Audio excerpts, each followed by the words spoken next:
friends, if you are new around here, my name is Allie Chambers. I'm a wedding photographer here in the Nashville area, and today we are talking about different photography styles.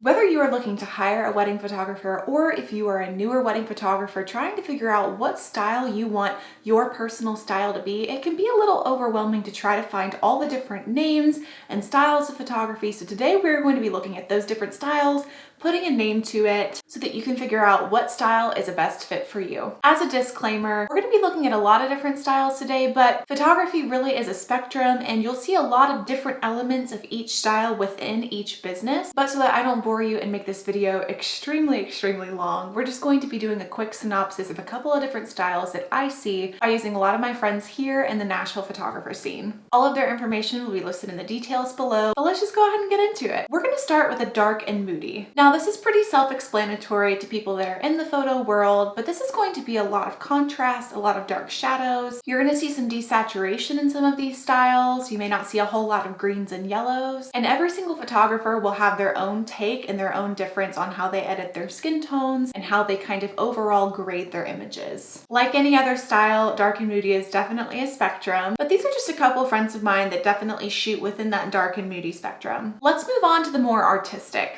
Now, when I'm saying artistic, you're going to see a lot of beautiful capturing of different settings within the camera, a lot of different hand edits, and you're also going to see this in their posing and their compositions of their work. Now, we're going to move into the bright and airy, and this is where things get a little bit hard to figure out where one thing ends and one thing begins. Because photography is a spectrum, you'll see a lot of people who bump up their highlights and their exposures really bright so that it washes out the sky, and then you'll see a lot of people that shoot very bright and true to life tones that still have a lot of light filled within their photography, but they're not necessarily washing out skin tones or getting rid of any blue skies or any backgrounds necessarily. You'll also see this in styles like Caitlin James, who is another incredible YouTuber on this platform, but then you'll also see some more film emulation bright and airy styles. You're going to get some of those really traditional, almost Portrait 400 styles within the bright and airy world where people are really prioritizing making sure that there's a lot of light filled. So a lot of these photographers will be using a lot of setups to be able to make sure that this happens. They'll be really knowledgeable about flash. They'll also be using a lot of light reflectors to make sure that they can fill as much light as they can. They don't really want to have shadows necessarily. They don't really love shadows, and it's always just very crisp and bright and clean. Now, going from the bright and airy feel, we're going to start to move into film emulation. Now, some of these photographers that I will be mentioning, they also do shoot film. So there's a lot of people that will shoot hybrid, and there's a lot of people that will just shoot digital, but they will really emulate that film feeling within their edits. You're going to see a lot of different types of cropping whenever it comes to this, especially if someone is shooting medium format, and you'll see that displayed on their different social media accounts as well. We could go on forever within the film world on all the different styles of film that there are out there, whether it's tintype photography, your classic 35mm and medium format film photographers, but to keep it short, that's really just a style of film. If that's something that you're looking for, you're going to get that with either being a hybrid photographer or a film emulation photographer. Now, this next term is kind of an umbrella term, but this is really where people are more of just playing with just slight color grading. They're not necessarily washing out an entire color the way that some golden warm photographers will with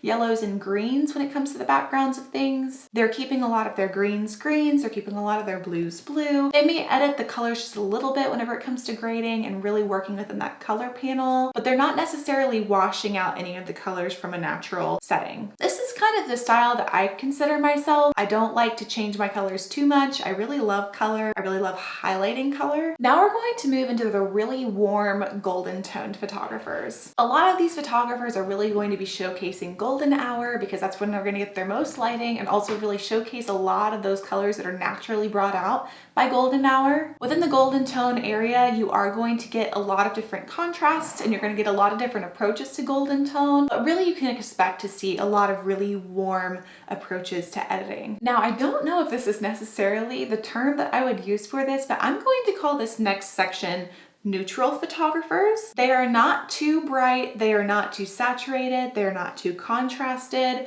It's going to be a little bit more editorial styled without being too bright and airy in the way that some editorial styles can be. You might see a little bit of variation within grain. You're going to see some desaturation within the skin tones. People will shoot warmer versus cooler. So now that we've kind of covered the different types of editing styles, let's talk about the approaches to photography. Now, what do I necessarily mean by the approach? These are questions that you're going to want to be asking whenever it comes to how you want your photographer engaging with you. Let's talk about the different approaches to posing. Your first style of posing is going to be a little bit more structured. It's going to be a little bit more stylistic. You will get this within the artistic styles of photography and also within the editorial styles of photography. You'll get a little bit more structured hands-on posing, and you're also going to get some direction within that as well. The next approach to posing is going to be a little bit more documentary. When it comes to the documentary style, this is another one of those subcategories that can be incorporated into a lot of different editing styles and approaches to photography. So if you are either looking to figure out how to build your business, or if you're looking to interview somebody and try to find your photographer,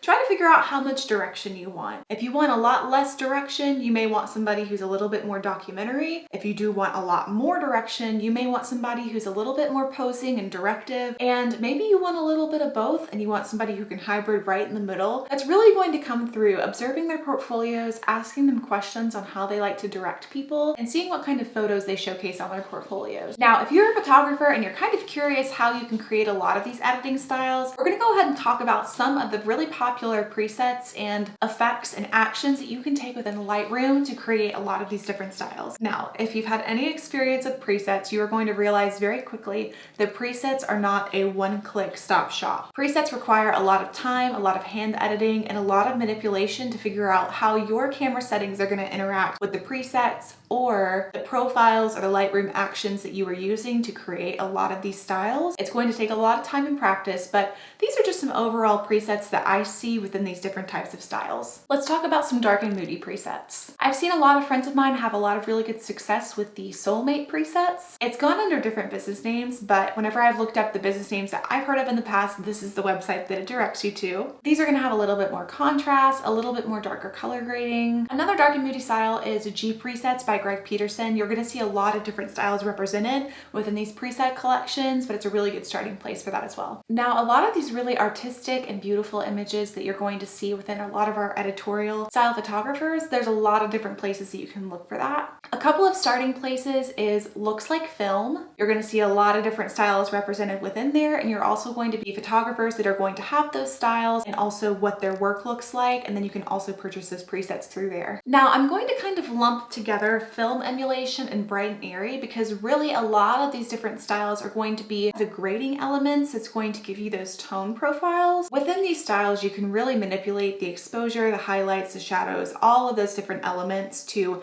match the style that you're going for, but I'm just going to name a couple that comes to mind. Mastin presets has been around for a very long time. They do a lot of really beautiful styles of presets all the way from dark and moody to bright and airy to film emulation. They do have their Portrait 400 series that's going to give you a lot of that feeling of film, but also it can be used to create a lot of those bright and airy presets. Within the bright and airy world, there's also the kind of luxury style photography that is going to come from Refined Co presets. You'll see some of Tech Pateha's presets within there that does have a little bit more of that film-ish style, but it is a little bit more airy and editorial at the same time. And if you're really wanting to go for that film emulation, you can look at Archetype Process profiles. These profiles do come with a little bit higher of a price tag, but you are going to get a lot of different profiles that you can work with. Going along with that film emulation, you are also going to see a lot of that style within Phil Chester's presets. There's a lot of different preset packs that will give you different varieties and options based off of what goal you're trying to accomplish. And when we talk about the true to life editing, that is really something that you can take any of these film styles to and just make sure that your colors are matching a lot of those same colors that you're seeing from the wedding day and raw.